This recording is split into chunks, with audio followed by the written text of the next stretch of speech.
Guys welcome back to my channel. क्या आप सब मठ, मंदिर, ऊंचे पर्वत, बर्फ से ढकी सुंदर वादियाँ, हरी भरी घाटियाँ, स्वच्छ निर्मल वातावरण और साहसिक खेल, इन सभी का एक कॉम्बो चाहते हैं? अगर हाँ, तो प्रकृति के इस सुंदर मिलन को मनाली कहते हैं। जी हाँ दोस्तों, हिमाचल प्रदेश में स्थित लोकप्रिय हिल स्टेशन मनाली अपने अंदर कई अद्भुत और आकर्षक नज़ारे छुपाए हुए हैं और समुद्र तल से लगभग 2050 मीटर की ऊंचाई पर ब्यास नदी के किनारे बसा मनाली अपनी बर्फ से ढकी हुई पहाड़ियों के साथ साथ हाइकिंग, पैराग्लाइडिंग, राफ्टिंग और ट्रैकिंग जैसी एडवेंचरस एक्टिविटीज़ के लिए भी जाना जाता है। और यहाँ जंगली फूलों और सेब के बगीचों से छनकर आती यहाँ की सुगंधित हवाएं दिलो दिमाग को ताजगी से भर देती हैं।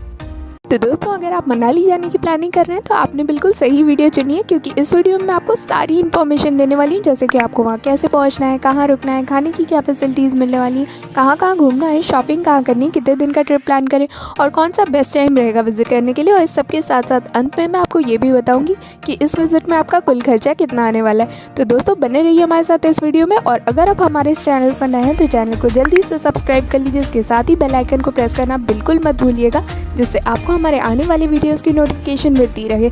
और अगर आपने मनाली के साथ साथ शिमला जाने की भी प्लानिंग कर रखी है, यानी कि आप शिमला और मनाली का एक कंबाइंड टूर करना चाहते हैं, तो शिमला के ऊपर मैंने ऑलरेडी एक वीडियो बना रखी है। वीडियो का लिंक आपको ऊपर आई बटन में या फिर डिस्क्रिप्शन बॉक्स में मिल जाएगा, आप उसे भी जाकर देख सकते हैं। एंड गाइस, जैसा कि आप सब जानते हैं कि मनाली एक बजट फ्रेंडली टूरिस्ट डेस्टिनेशन होने के साथ साथ एक अच्छा हनीमून डेस्टिनेशन भी है। तो आज की ये वीडियो कॉमन टूरिस्ट के साथ साथ उन कपल्स के लिए भी जो कि एक बजट फ्रेंडली हनीमून डेस्टिनेशन की तलाश में है। एंड गाइस, इसके अलावा भी मैंने काफ़ी सारे हनीमून डेस्टिनेशंस के ऊपर वीडियोस बनाई हैं, जिनकी एक कंबाइंड प्लेलिस्ट मैंने तैयार कर दी है, तो आप उन्हें भी जाकर देख सकते हैं। प्लेलिस्ट का लिंक आपको ऊपर आई बटन में या फिर डिस्क्रिप्शन बॉक्स में मिल जाएगा। और अब जल्दी से जान लेते हैं कि आपको मनाली पहुंचना कैसे है।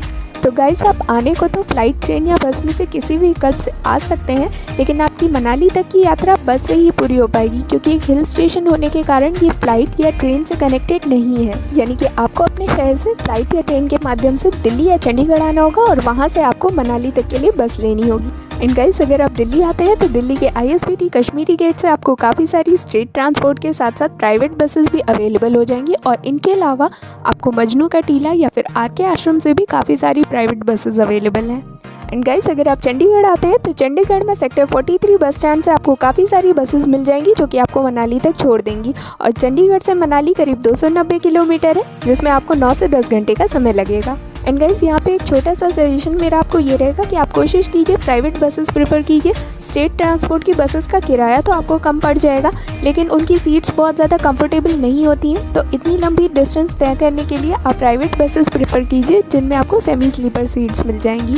एंड गाइस, यहाँ पे मैं आपको बता दूं कि मनाली तक के लिए आपको कोई भी स्लीपर बस नहीं मिलेगी, क्योंकि एक हिल स्टेशन होने के कारण यहाँ स्लीपर बसेस डिसबैलेंस हो सकती हैं। और दोस्तों, इसके अलावा आप खुद की प्राइवेट गाड़ी से भी मनाली जा सकते हैं। अगर आप खुद की प्राइवेट गाड़ी से मनाली जा रहे हैं तो मेरा सजेशन आपको ये रहेगा कि आप पहले कुल्लू विजिट कर लीजिए, और कुल्लू से 30 किलोमीटर आगे आपका मनाली पड़ेगा, उसके बाद आप वहाँ चले जाइए। हालांकि कुल्लू में आपको बहुत ज़्यादा घूमने की जगह देखने को नहीं मिलेंगी, क्योंकि कुल्लू फेमस है अपनी रिवर राफ्टिंग, पैराग्लाइडिंग, ट्रैकिंग और याक सफारी के लिए। और इसके अलावा आपको यहाँ वुलन आइटम्स की भी शॉपिंग कर सकते हैं। मनाली के कंपैरिजन में आपको यहाँ वुलन आइटम्स काफ़ी कम रेट में मिल जाएंगे। लेकिन गाइस, अगर आप बस से ट्रेवल कर रहे हैं तो उस केस में आपको कुल्लू मिस करना पड़ेगा, क्योंकि अगर उस केस में आप कुल्लू कवर करना चाहते हैं तो आपको ब्रेक जर्नी करनी पड़ेगी। चलिए दोस्तों, अब मनाली पहुंचने के बाद सबसे पहले आपको अपने रहने के लिए एक होटल देखना है। तो दोस्तों, मेरा सजेशन आपको ये रहेगा कि आप अपना होटल मॉल रोड के आसपास देखिए। इससे आपको यहाँ खाने पीने के लिए काफ़ी सारे रेस्टोरेंट्स तो मिल ही जाएंगे, साथ ही साथ यहाँ काफ़ी सारी शॉप्स भी हैं जिनमें आप शॉपिंग कर सकते हैं। और इसके अलावा मॉल रोड एक ऐसी प्लेस है जहाँ आप शाम के टाइम घूम सकते हैं। यहाँ काफ़ी सारे स्नैक्स और फास्ट फूड का मज़ा ले सकते हैं। बात करें अगर हम होटल्स के कॉस्ट की, तो आपको यहाँ 1000 से 1500 के बीच होटल्स इजीली अवेलेबल हो जाएंगे। इससे कम में होटल्स आपको नहीं मिलेंगे, अगर मिलते भी हैं तो उनकी फैसिलिटीज़ उतनी ज़्यादा अच्छी नहीं होंगी।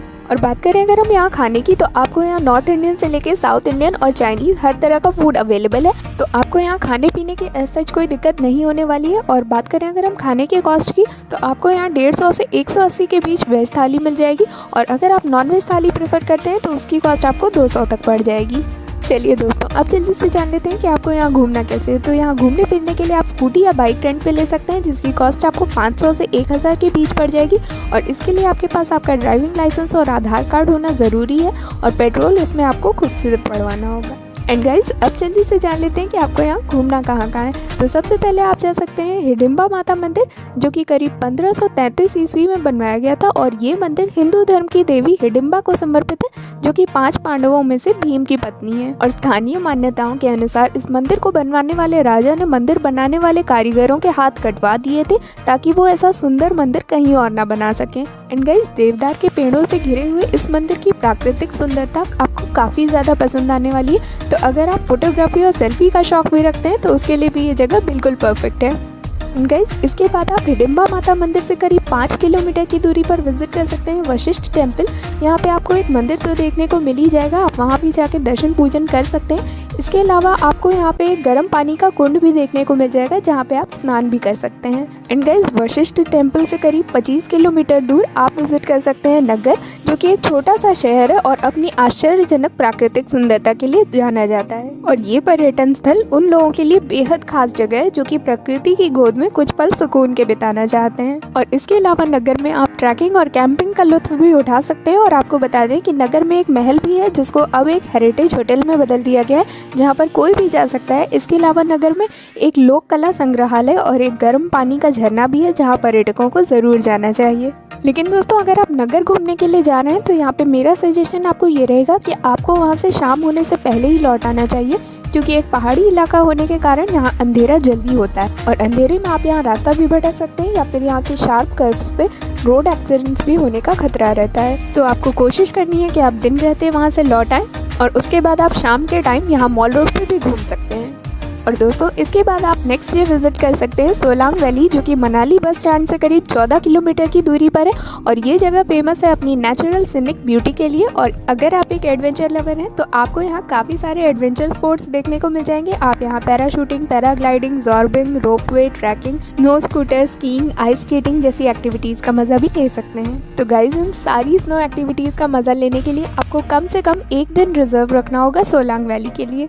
एंड गाइज, इसके बाद आप विजिट कर सकते हैं व्यास कुंड, जो कि सोलांग वैली से करीब 9 किलोमीटर दूर है। लेकिन दोस्तों, व्यास कुंड तक पहुंचने के लिए आपको ट्रैकिंग करके जाना होगा, और ये ट्रैकिंग आपकी इजी नहीं होने वाली है।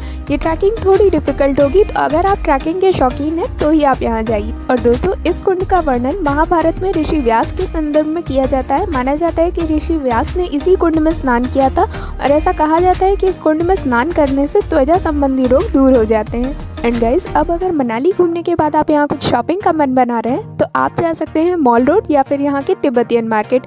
और यहाँ से आप खरीद सकते हैं अपने लिए तिब्बतियन या Himalayan handicraft items, woollen apparels, shawl, prayer wheels. और इसके साथ ही यहाँ आपको काफ़ी सारे लकड़ी का सामान भी देखने को मिल जाएगा, आप उसे भी खरीद सकते हैं।